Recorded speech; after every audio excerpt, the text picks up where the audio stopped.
Hi, Ruby. Howdy. Welcome on our show finally. Yeah, it's been a long time coming. Yeah. How, well, let me just introduce you real quick. Everybody, this is Ruby Beauchamp, and she founded this co-working space that we're recording this podcast episode in, No Hands Coworking, right here in downtown Auburn, California. Good friend, business peer, and it's really an honor to have you here on the show. It's an honor to be here. Yeah. Awesome. We met, almost a couple years ago? Almost 2 years ago, yeah. And I remember being on somewhere on Facebook and seeing something about No Hands Coworking. And I don't know if you had reached out. I know you had at the time you were looking for a space. You would run into us, not us, but our office space up in North Auburn at Outwood Business Park, because you were looking for a space to have do this co-working thing.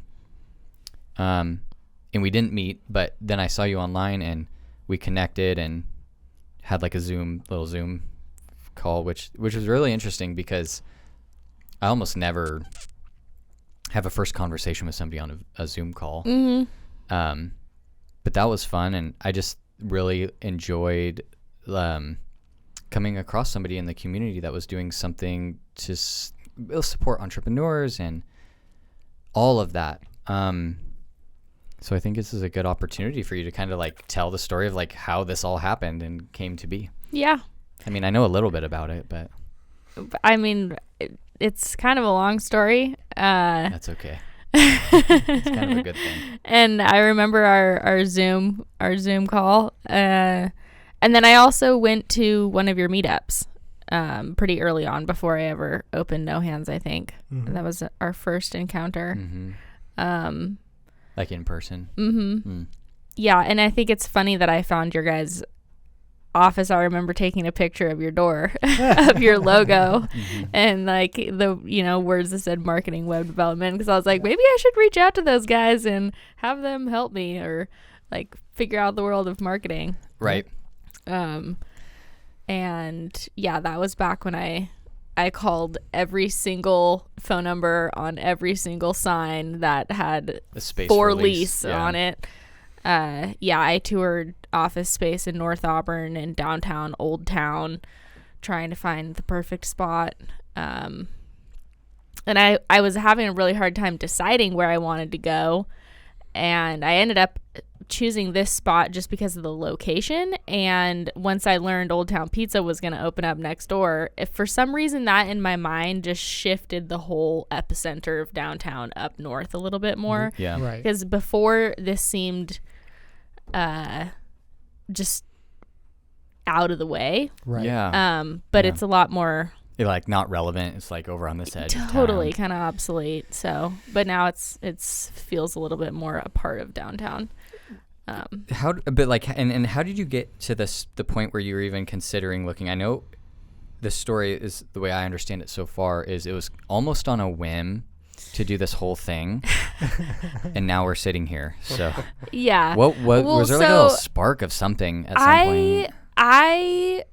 I've always been attracted to collaborative spaces. I love maker spaces. I love co-ops and farmers markets, spaces where there's just people that come together doing different things. And it's funny because I was working as a shop assistant for an engineer back, this is 2 years ago, and I was doing a lot of finishing work in the shop, sanding and painting, and Those were those artistic pieces that you've shown me. Mm-hmm. Yeah, I was building a kinetic art piece. And I started listening to this podcast because I was always listening to music or a podcast. And I started listening to this podcast called Everything Coworking. And it was just a podcast about co-working spaces and different, types of collaborative spaces where people were doing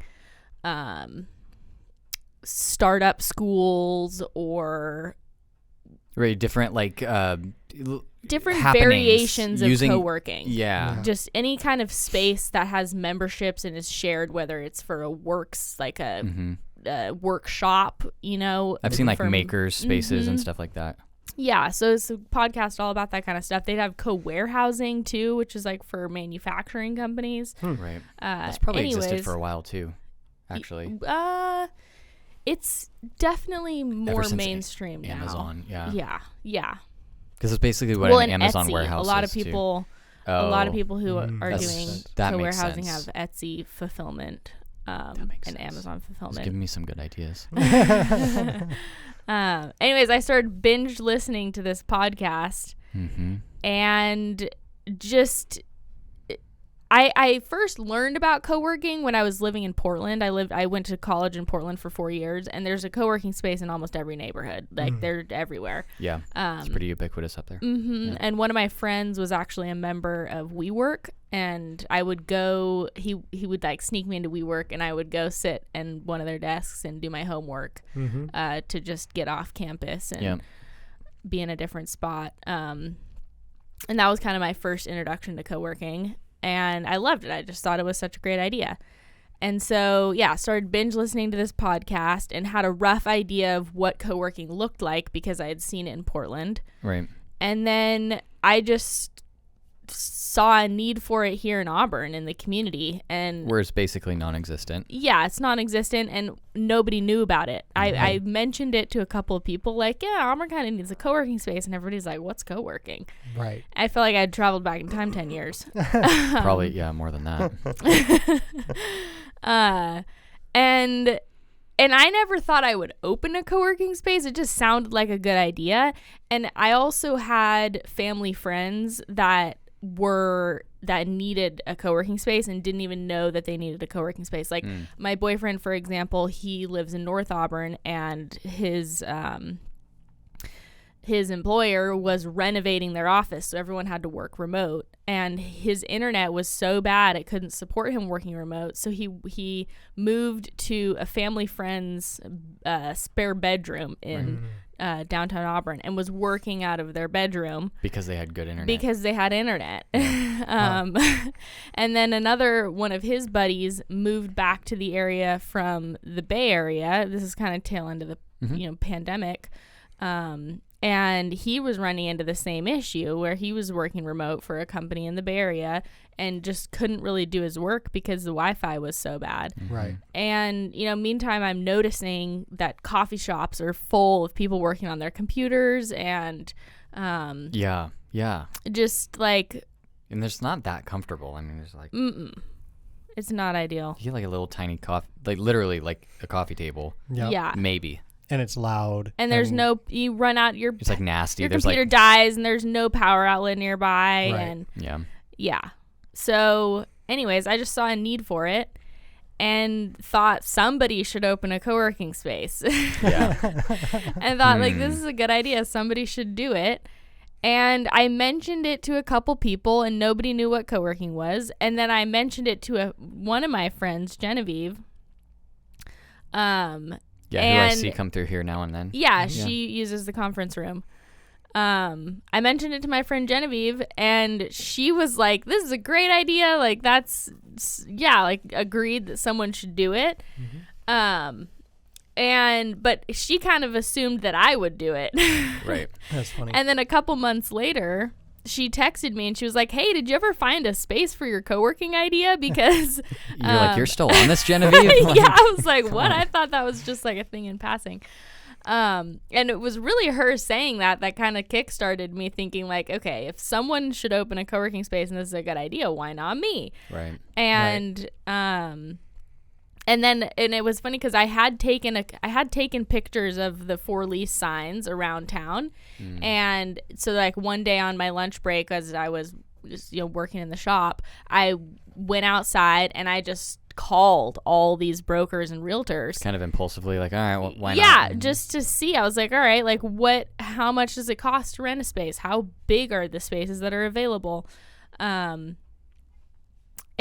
just started toying with the idea. Yeah. And then initially when I was thinking to start up, I was looking at a suite in the Livingston building that was right tiny, here, like super small, maybe a third the size of this. So I was thinking about starting a really small co-working closet. Yeah, basically. It's like desks along the walls and, just like power outlets and Wi-Fi. That would be the offering. Yeah.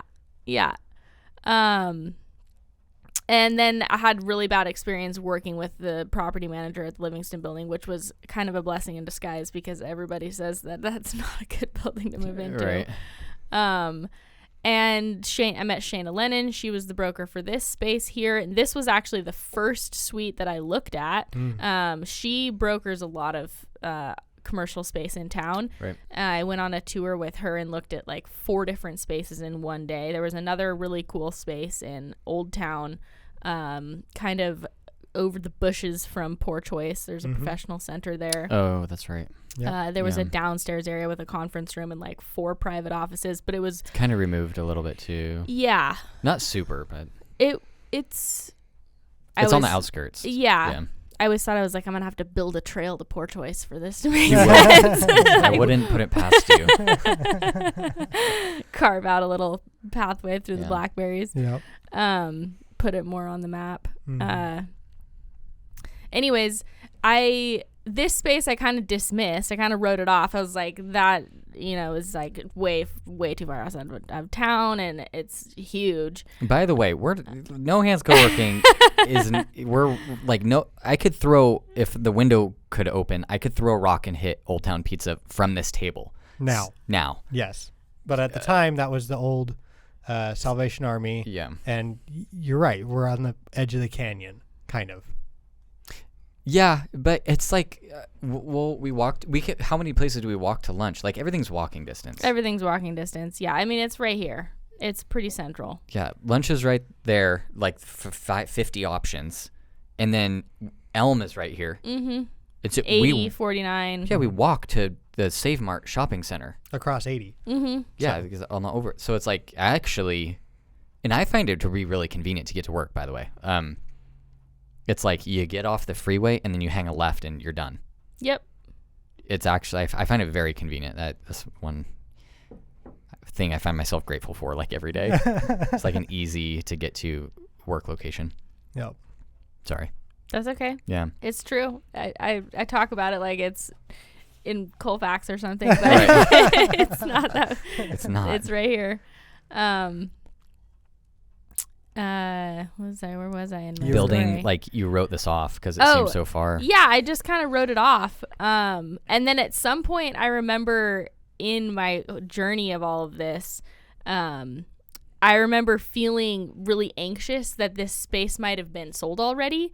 And like I took that to be like a green light. I like that. I like that. Like the butterflies. Yeah, I was like, okay, wow, like I am actually a little more attached to that space than I thought I was.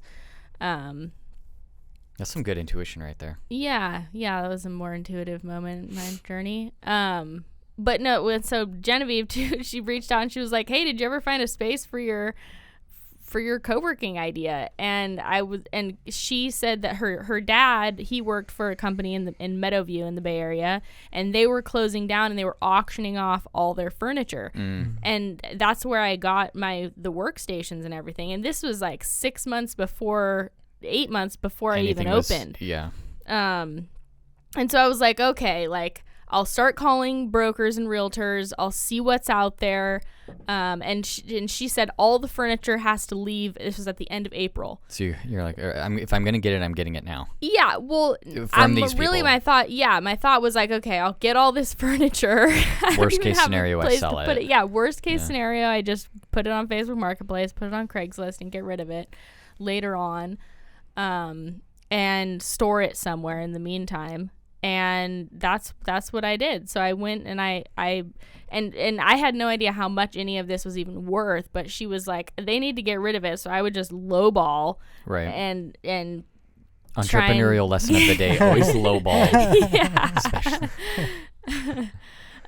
She's like, I would just lowball bid on it and like see what they say. So I was like, okay, like I'll take your table for $50, a chair for $20, and they were like, yeah, okay, great. So I ended up driving down to the Bay Area, picking up all this furniture, And then I stored it in a storage unit at Delaware High School back in the ag area. My brother has connections there because I had nowhere else to put it. Nice. And then more seriously started looking at real estate. Right. And They're like campus like maintenance managers. Like, what the hell is all this stuff in our?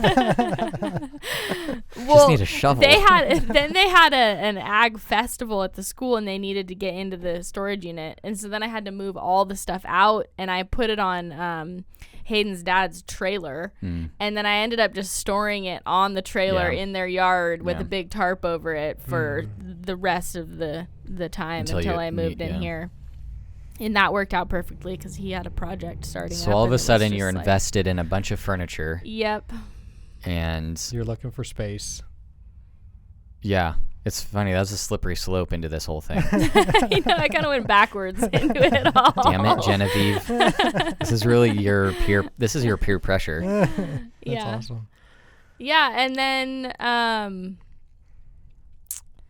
And then I had no money and I was somehow going to start this business. Right. And the only way that I knew to make money was to go work for my uncle who pinecone picks. Right. And which was something that I had always been wanting to do, just climbing trees to harvest pine cones for reforestation. And so when I signed my lease for this space, I signed the lease, but it didn't go into effect until September.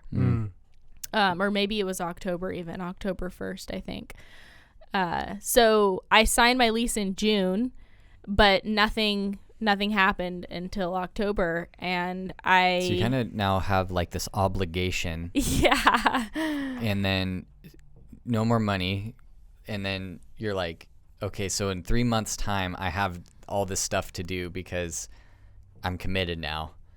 That's so funny. Just like out of nowhere. Well, on all the stuff I had to do, like I started an Instagram, I started a Facebook, and I just started marketing. Right. I just started talking about it. Mm-hmm. Yeah, I just started talking about it. I put myself on Google Maps.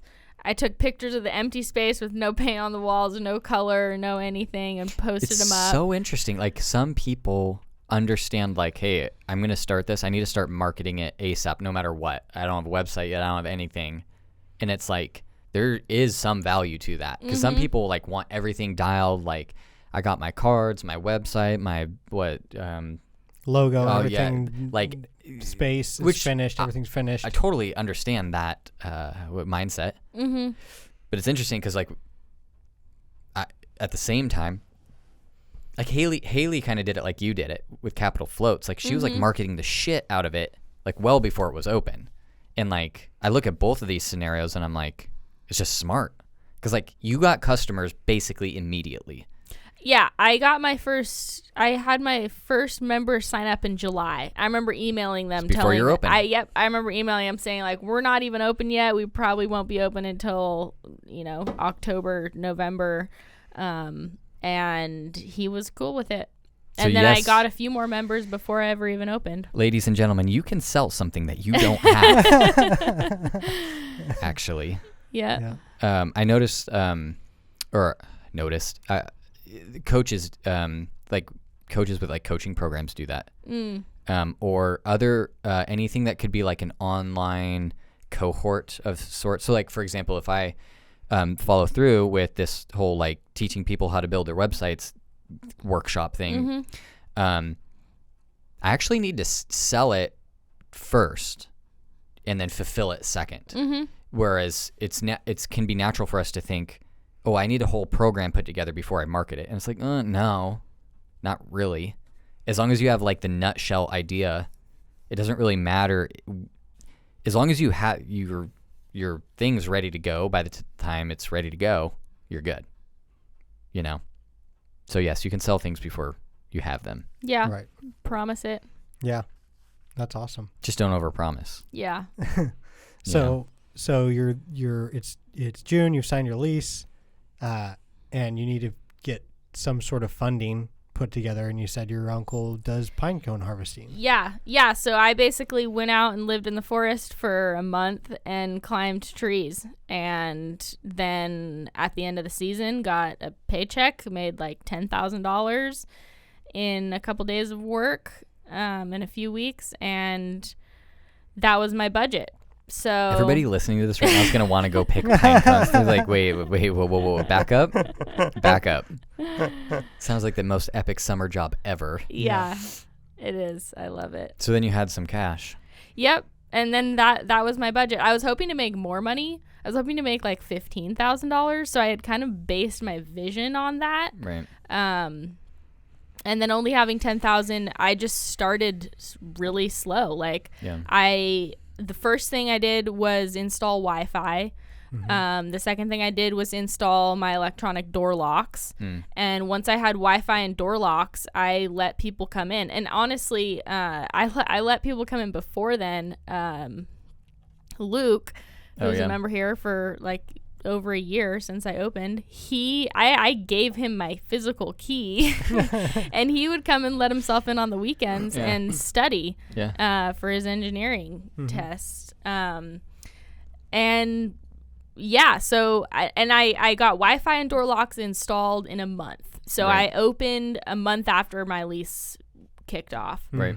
And set up all the furniture that I had and got started. Yeah. And then slowly but surely I added more things in. I added the kitchenette and the whole like break room area. I added this couch. Actually, I think I got the couch as part of the initial furniture I got, but I painted the walls. That was a couple months later. I could not decide on a paint color. My sister ended up buying the bucket of paint. She was like, I'm just gonna get this one and we're gonna go for it. And then the conference tables, those came a few months later even. And then the phone booth, that didn't come for a few months even after that. Yeah. And it was just gradual. I just added things in as I could. Yeah. Right. Yeah, that's awesome. And there's definitely, it's the real nest here, It's like I'm looking out our window. And we have the best office, by the way. Yeah. Thank you, Ruby, for the preferential. Because we were in like December, right? So we weren't too far behind, you opening or whatever. But yeah, it's just like there's been times where it's like so packed to the gills in here. You're like, oh, expansion necessary? I don't know. So it's definitely, and it's been like there's been like more busy times and less busy times. But overall, it's been fun to see the use that it's been getting. Even just like the random parties that come in and use your conference room and then leave. It's just like a cool feature. Hey, do you need a conference room? It can happen. Right. And the phone booth is nice as well. Yeah. There are times even when I use it, even though I have this this studio office, it's like if he's on a call or something, and then our employees working on something over here, and then I got to take a call. I'm like, well, I don't want to like have a call right next to him when we're both doing that. And then maybe there's somebody in the conference room, and I'm like, okay, cool, there's somebody in the conference room. Worst case scenario, I'll go outside, but oftentimes nobody's in the booth. And it's like really nice in there. Yeah. It's like I always like how it sounds. Yeah, you guys, if you're listening, you go on like either the No Hands Coworking Instagram or like the website. You can see pictures of this like beautiful wooden phone booth in the corner. It's really pretty. It's like these like designs cut out. It's kind of hard to explain without seeing it. There's like sound deadening material on the inside. You go in and it's like nice and quiet. And it's a good place to just like shut off for a few minutes, make a phone call, and then you come back out into the world. You're like, oh. So that was a good addition for sure. So there's a lot of like flexibility here that I've experienced that I appreciate. And all this seating, obviously, in the common area is like what you were able to do. I don't know what the square footage is in here, probably 1,900 total. That makes sense. Yeah. It looks, it's very functional. It's awesome. I think you maxed out what you could really do, aside from like standing up like a fake office in a corner somewhere with like one of those like cubicle office things. But those are not cheap. They're very, very expensive. And then you're taking up like a whole corner, probably potentially just for like one person. Right. I guess you could charge a premium, but always figure out a way to charge a premium. Yep. So that's good. Yeah, and so then you got all of your first customers. So was that, how did that feel? Was that like your first real entrepreneurial venture? I mean, I know you've done like the smaller things in the past, but was this like the biggest thing? This was the biggest thing. Yeah. Yeah. And it felt great to get my first members. I remember, I mean, there were months there where I didn't really know how I was going to make money to get through to the next month. And somehow people would just come up, like people would just find me and come. And it was just like the most amazing experience to have, to be discovered and to meet people who wanted what I was offering. Right. Yeah. At just the right time too. And it was, since I had such a small budget, I was really relying on the business growing from the very beginning to make it, and that happened. It was it's looking back at it now, it was such a big risk to take. Right. But somehow in the moment it didn't seem that scary. And I just had faith that it was all going to work out, and it did magically. It's interesting because I in my entrepreneurial journey have learned more what faith feels like in that sense that you're speaking of. It doesn't feel like this emotional experience, like this, like, it's like I have faith, and that is like, to me, it hasn't been like that. It's more of a like nothingness. It's like an absence of doubt. Yeah, that I would agree with that. Yeah, like it didn't even really cross my mind. Like I just was going for it, and I was just keeping my head down, and yeah, just didn't really have any doubt. I just trusted that it was gonna work. Yeah. I mean, I can't say that we haven't used the co-working space for somewhat unexpected events like the World Cup final. We definitely, I think Willie and I came in here on a Sunday in December to watch the World Cup final in the conference room. That's great. At like 6 a.m. or 7 a.m. or something, because like I couldn't watch it from home and whatever. But yeah, there's a gigantic TV in the conference room, which is nice. You know, you could use it to watch World Cup finals or have conference. Put up a presentation. Yeah. I've had plenty of successful business meetings in that conference room. Yeah, just a really, really good thing to have in Auburn, I would say. And now it seems, I believe there's a co-working space in Grass Valley. Yes. I think there might even be two. At least one. Or one in Nevada City, one in Grass Valley. I'm not sure about Placerville, but for sure Folsom. Right? So it's creeping up. It's creeping up the hill. It's kind of wish more people. I wish the awareness of it was a little bit more ubiquitous. Yeah, me too. There's like plenty of people that could use it, and so far it still seems like this area, it's like this is still like an early adopter crowd. Yeah. It's still, there's still a lot of people out there that don't know what it is. Yeah. And there's people who need it that don't know what it is. There's people working from home that are struggling with their Wi-Fi or their kids or whatever makes their situation not ideal to work in. And I need a place to work. I don't mind working from my house. I mind working from my home. So it's like there's nothing, like, I like the comfort of that, but a home is distracting. It's, a house is not, but a home is. Right. Yeah, I can definitely, like, I don't get work done at home because there's other priorities. And when you have some place like this where it's like, okay, great, it's affordable. It's not like a whole office for one person. Like, it's not like it's doable for somebody who's working from home for their job or whatever. And it gives they can you get that, their employer to pay for it. Right, especially if they can get Yeah. their employer to pay for it. But even if not, it's not like a commitment for an office space. Mm-hmm. You know? No, it's month to month or day to day. It was Mhm. super convenient. Right. Plus camaraderie.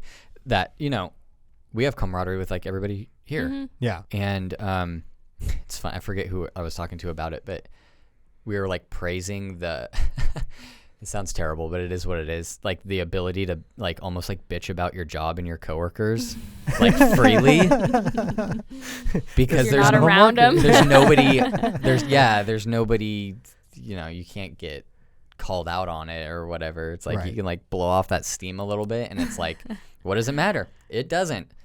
Bill and Willie don't work for the same company, And you're like, oh, I'm sorry you're dealing with that. Oh, yeah. So it's pretty awesome. Sally was definitely in the wrong. Yeah. No, but there is great camaraderie here, and that the co-working space provides. Mm-hmm. Yeah. And Yeah, and that was really like the driving part of my vision is building community. Yep. I'm not passionate about office space. Sure. I'm passionate about bringing people together and introducing people that never would have otherwise met, even if they're working in different fields, especially. I feel like that's cool. Mhm. or even in the same field, like Joey, right? Yeah. Does a lot of the same things that we do. And we cross-pollinate. Yeah. And it's like, hey, man, Help each other out. yeah, have you ever dealt with this? Oh, yeah, blah, blah, blah, and it's like great actually to have that proximity, and that was a huge reason why we moved in was we assumed that it would work, right? Like Right. the exposure to public traffic Mm-hmm. in a sense. It's not like sidewalk traffic, but it's still More people than you would see working in an office by yourself. yeah, like 100%. cooped up. So, and to us, that as entrepreneurs, that matters, Mm-hmm. right? It's not how, it's who, Right.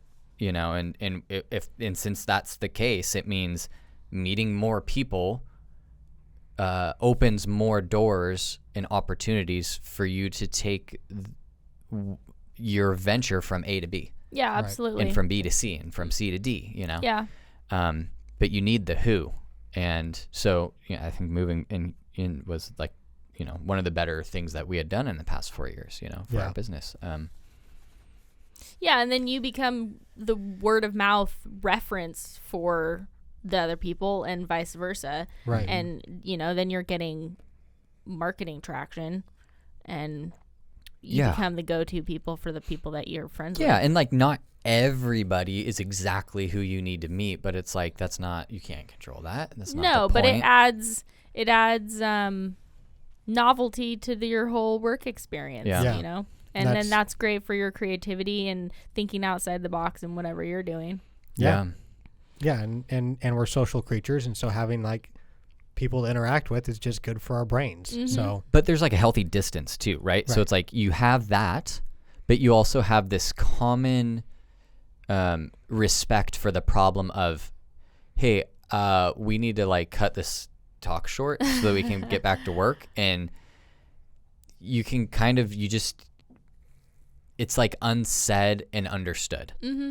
And so it's like, I can't say I've never talked too long into somebody's ear or had it happen to me, vice versa. But at the same time, generally it doesn't happen. And right. you get like enough interaction and then the ability to like shut down. We have a door because we have one of your offices, but whomever is working in the general co-working area, it's like they got headsets and AirPods, and it's like that's their shut off, Yeah, if you see someone with their headphones in, they're kind of tuned out and focused, and you don't disturb them. Or if you're Willie, you wear Giant pink earphones. you're like earmuffs, like if you're going to the shooting range. It's pretty funny. He has black ones now. Yeah. Good for him. But what was I gonna get at?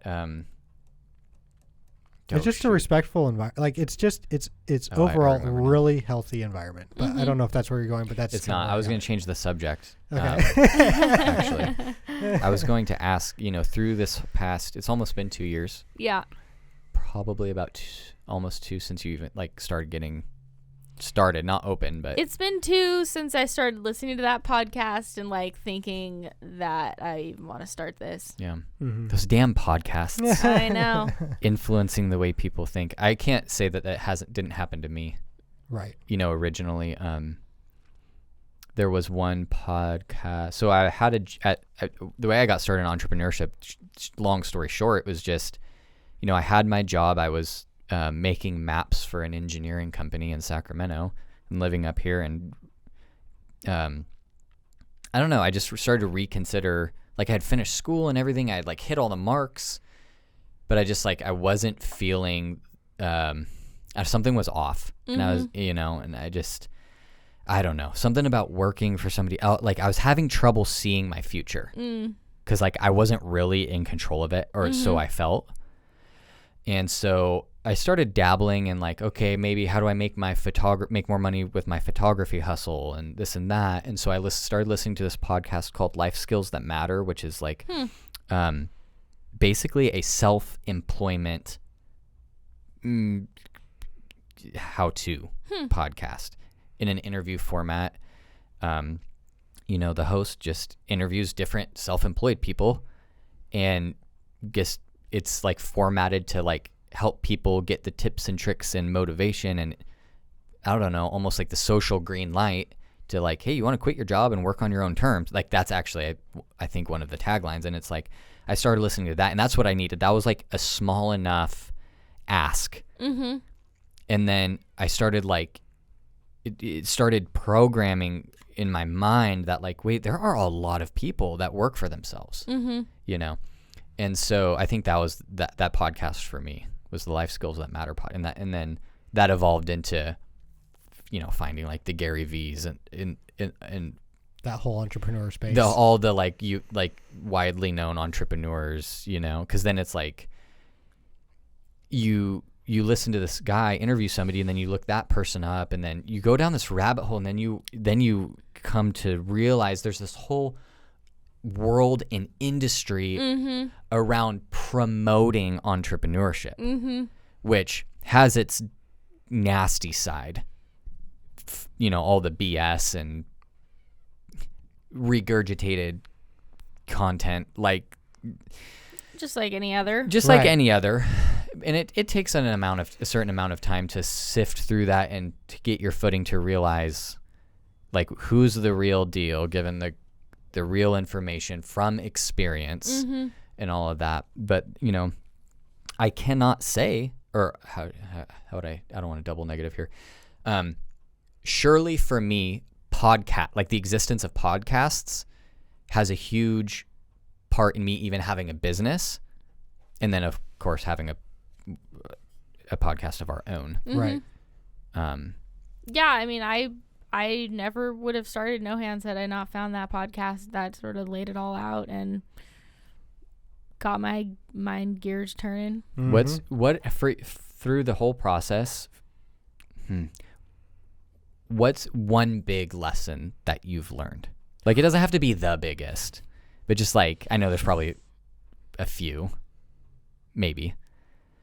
Like, or maybe not, maybe if it's not a lesson, maybe it's like, what's something that you, maybe like, if somebody is currently considering starting a business, maybe what's one bit of like direction or like market as soon as possible and keep marketing, and when you think you've marketed enough, keep marketing.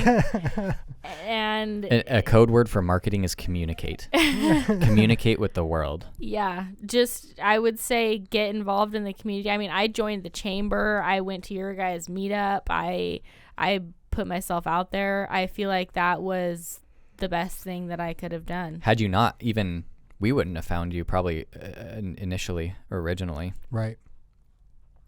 Especially because of our connectedness or desire to be connected with the community. And so a major way that we do that is through social media platforms. Not just putting our message out, but seeing what's going on in the community. That's a big tool, it makes it so that we can find, peers like Ruby, whomever else. I think that's a really good bit of advice. Yeah, I mean, just even like getting on social media and starting to follow other local businesses and seeing what they're doing and keeping a pulse on what's happening and going to events, showing up, making an appearance and introducing yourself to people and not being afraid probably like Yeah. of what their perception of you is going to be. Like, look, Totally. especially in this community, the people are so nice and supportive. Yeah. You know, you can show up to an event and basically not have anything to show for yet except for yourself and your idea and your plan or whatever, even if you don't have a plan. Yeah. But your desire to make one. Like, there's plenty of people in town that can help you make a plan. Mm-hmm. And I know them, you know, like a few of them, I should say, in Auburn. And so it's like there's so much abundance and opportunity and resource. You know, even in our last, we were just talking to Chris. Yeah, Chris Anderson.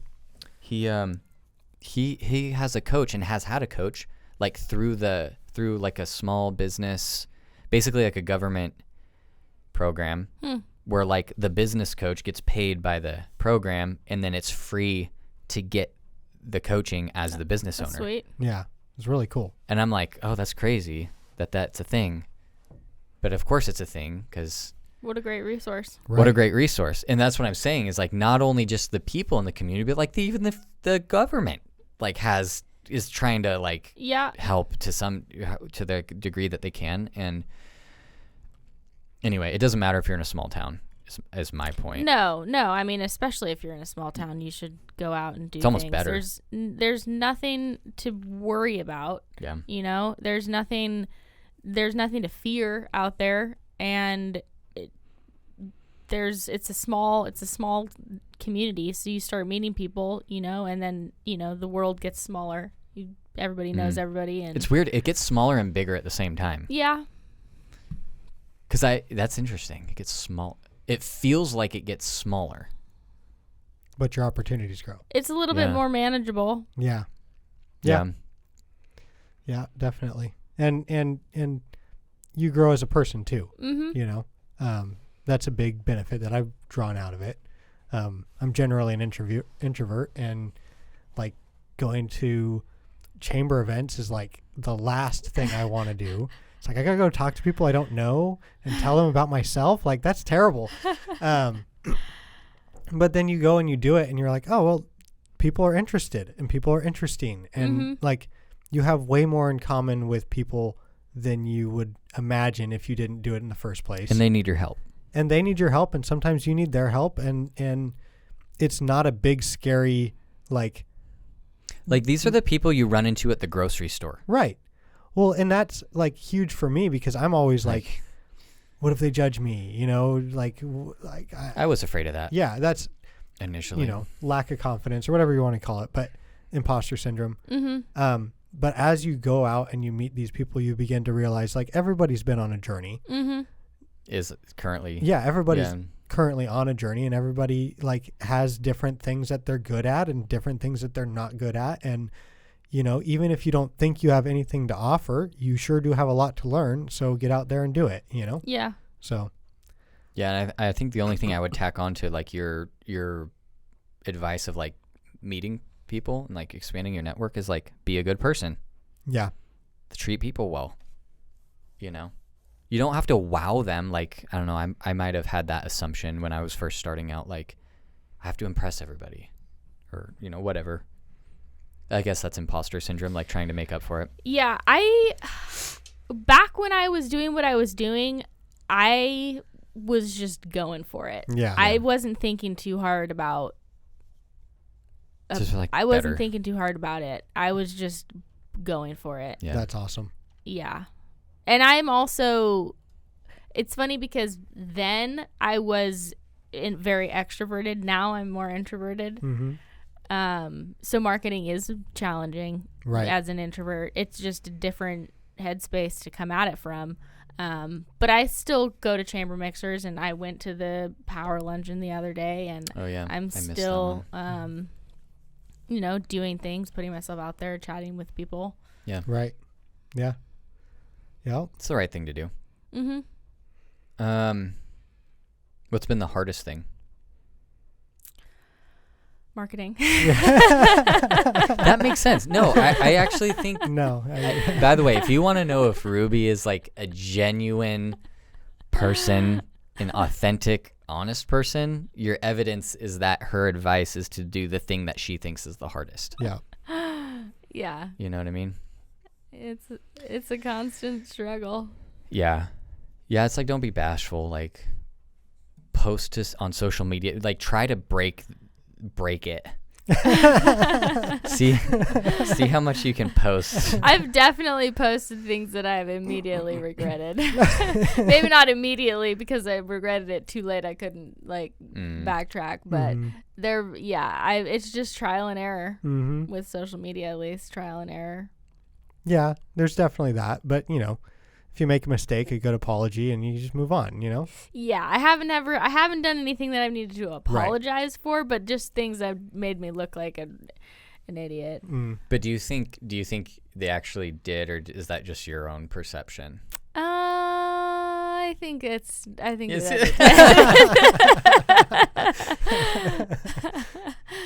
probably had a few of those myself. Yeah.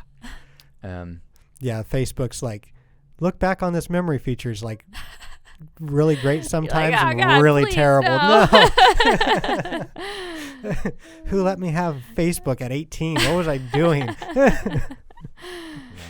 I mean, there's also posts that I go back and read and I'm like, wow, like how did I come up with that? Like that was good. Right. Yeah, no, you absolutely. know, it goes both ways. Uh-huh. Yeah. Yeah, no, it's I agree. But some people say that all attention is good attention. Yeah, no bad press. Yeah. Yeah. Which I get it. I kind of had that mindset going into it. You know, it was like anything is better than nothing. So just do it. Just keep posting, keep talking about it, there's also like a certain amount of it's like you're not Pepsi. You know? No. And I mean, there's also a certain amount of just like, for me, my approach to branding was just trusting that I'm coming across in a certain way. Like I didn't set up a brand guide or try to have a certain brand voice that I was speaking from. I just went for it and trusted that was consistent enough. Right. I think you did it naturally. Yeah. I think you really did. And especially if you like visit the website for the co-working space, I think it very appropriately conveys like the experience that you would get here, I guess. It's very consistent. Like the feel of the co-working space and the feel of the website. Yeah. And for the most part, that's just me. Like I was just being me. Mm-hmm. Yeah. Which is probably, an underrated skill in entrepreneurship. So here's the thing, like, yes, you can plan out a business and plan out the brand and like that would be really impressive actually if somebody like did that kind of all on paper and then just started standing it up. You could argue that's the best way to, or the only way to do it. And it's like, well, it's definitely not the only way. It's maybe the best way, maybe. But like a lot of things just will never exist if they don't start small and organically and grow and evolve. I was all about organic. Yes. I remember one time you dumped your coffee in the plant out there and I'm like, what do you, like, you can't do that. And you're like, why not? You're like, I don't know, it's coffee. And like, I don't know anything about gardening. I don't know if that was a gardening tip. Yeah, not a gardening tip. No. So you're saying you don't care about plants? No. Well, that's good. Well, anyway, I'm really glad that No Hands Coworking came into existence as part of the community, and kind of just continues to serve all these people. Mm-hmm. It's like we got.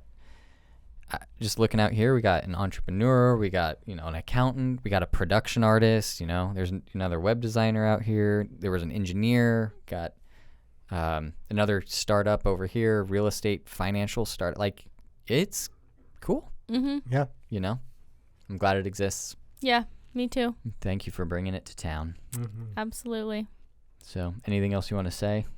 Or like, hey, well, where can people find this?